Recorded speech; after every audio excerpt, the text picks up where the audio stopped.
Olá pessoal, nesse vídeo vamos falar sobre difusão e posteriormente eu vou falar sobre osmose e tonicidade.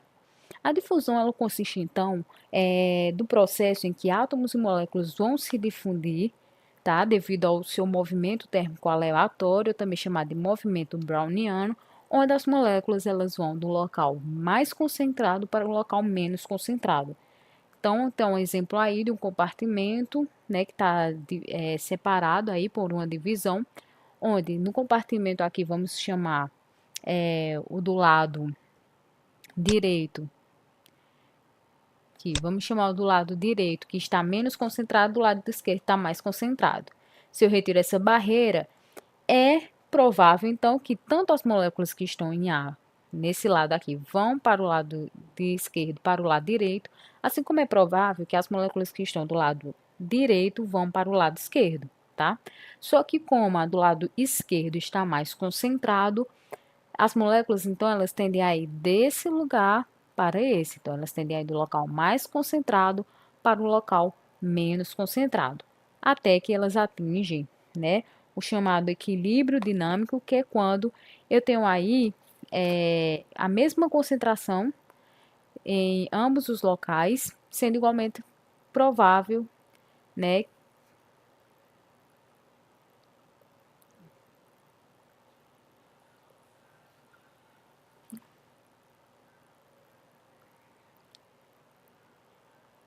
Olá pessoal, nesse vídeo vamos falar sobre difusão e posteriormente eu vou falar ainda sobre osmose e tonicidade. A difusão então consiste do processo em que átomos e moléculas elas vão se difundir devido ao seu movimento browniano, ou movimento também chamado de movimento térmico aleatório, onde as moléculas vão do local mais concentrado para o local menos concentrado. Então aí pela imagem você está vendo aqui um compartimento que vai estar aqui uma barreira separando esses dois lados. Então, vamos chamar aqui de lado A e aqui de lado B. O lado A, você está vendo que está mais concentrado, né? Tem mais proporção de soluto em relação aí à água. Já esse tem uma proporção menor, né? Está menos concentrado. Se eu retirar essa barreira, é igualmente provável que as moléculas que estão em A vão para B, assim como de B vão para A. Mas como a de A está mais concentrada, tem mais moléculas ali, vai mais de A para B do que de B para A. Até que chega um ponto em que elas atingem o chamado equilíbrio dinâmico, né, tendo a mesma concentração em ambos os lados. Em relação à difusão, ela depende de uma mão de fatores, né? Então, de 5 fatores. Depende da concentração, sendo que eu tenho, então, se eu tenho soluções ou quanto maior a diferença de concentração entre dois compartimentos, maior vai ser a difusão, né? Mais rápida vai ser a difusão. Então, por exemplo, um está 2%, o outro está 8%. Então, quanto maior a diferença do que, por exemplo, outro que está de 4 e 2, vai estar maior. Então, maior vai ser essa difusão na diferença que eu tenho de 8, de 2 para 8. Outro também é a viscosidade, que é, então, uma resistência do fluido, tá?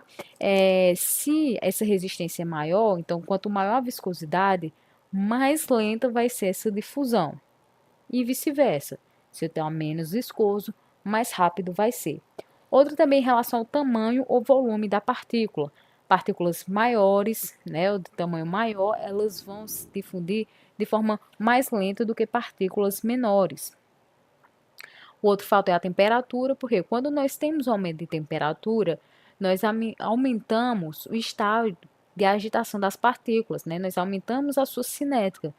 E assim, maior vai ser essa temperatura e assim mais rápido elas vão se difundir. Maior temperatura, maior estado de agitação das moléculas, mais rápido vai ser a difusão. E o outro fator é a distância. Se eu tenho distâncias maiores para percorrer, mais lenta vai ser então a difusão, certo? E aí o tempo ele aumenta com o quadrado da distância. Se a distância aumenta 10 vezes, o tempo aumenta em 100, por exemplo. E aí, a membrana no nosso corpo, ela é uma barreira à difusão, certo? A membrana celular. E aí, sendo que é mais fácil passar moléculas que são lipossolúveis, né, ou hidrofóbicas, e menores e apolares e que não estão carregadas. O outro fator é a osmose, né? A osmose é o processo em que eu tenho agora não fluxo de soluto, né? Mas de solvente, a passagem do solvente ou água do local menos concentrado para o local mais concentrado. A gente não pode confundir que quando eu falo menos concentrado para o mais concentrado de soluto, mas se eu estiver falando da água, ela vai do local em que ela está mais concentrada para o local em que ela está menos concentrada, de solvente. Mas se for de soluto, né, ela vai do local menos concentrado para o local mais concentrado, a fim de regular essas diferenças na concentração. E é que você observa aqui, ó. Aqui eu tenho uma membrana, né, que é semipermeável. Aí eu tenho um lugar com concentração baixa de açúcar e um local com concentração mais alta de açúcar. Você percebe que a água, né, aqui ó, local, que é bem isso que eu estava falando. Aqui eu tenho baixa concentração de açúcar, mas eu tenho uma alta concentração de água. Nesse outro lado aqui, eu tenho uma alta concentração de açúcar, mas eu tenho uma baixa concentração de água. Se eu for relacionar em relação ao soluto aqui, que é o açúcar, a água está indo do local de menor concentração do açúcar para o local de maior concentração de açúcar. Mas se eu for olhar em relação à água, mesmo ao solvente, ele está indo do local em que ele está mais concentrado de água para o local em que ele está menos concentrado, a fim de regular essas concentrações. E é o que vai impedir da água, desse fluxo de água, é a própria pressão que a passagem de água realiza nas paredes, né, do compartimento, que gerando aí uma pressão chamada de pressão osmótica, que é quando a pressão do recipiente ela aumenta e a água não passa mais. E aí depende também do número de partículas, certo?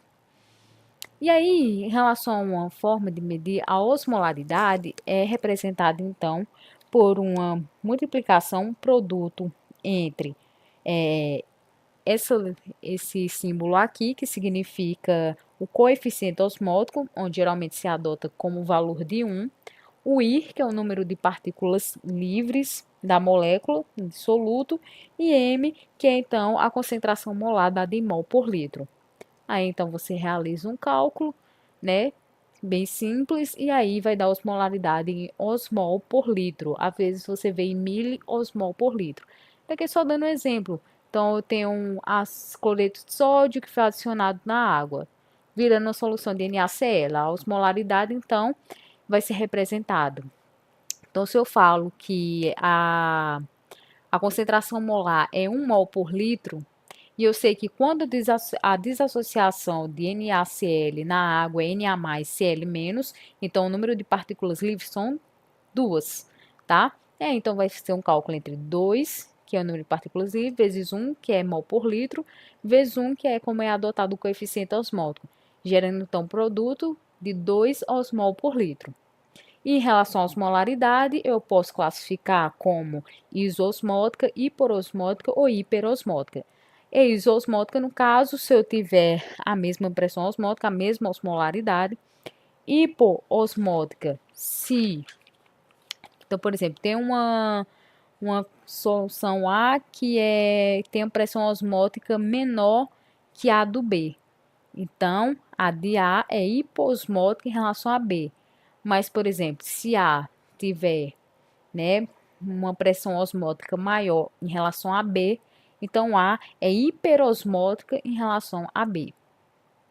Outra característica é a tonicidade, que ela se refere, então, a uma propriedade de interação entre o soluto e a membrana osmótica, tá? E ele vai depender de duas características, a osmolaridade, que nós acabamos de falar, e o coeficiente de reflexão.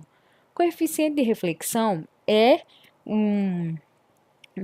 em relação, ele dita a permeabilidade do soluto, variando de 0 a 1, né, sendo específico tanto para cada membrana como para cada soluto, e ele varia de 0 a 1. 0 significa que ele é totalmente permeável, tá vendo? Ó, todos os solutos passam pela barreira aqui, pela membrana. Se ele é 1, né, o outro extremo, ele não passa, nada passa, tá vendo? Nada vai passar aqui pela essa barreira. Mas se tiver entre 0 a 1, esse coeficiente de reflexão, uma parte desse soluto passa pela membrana e uma parte não passa, certo?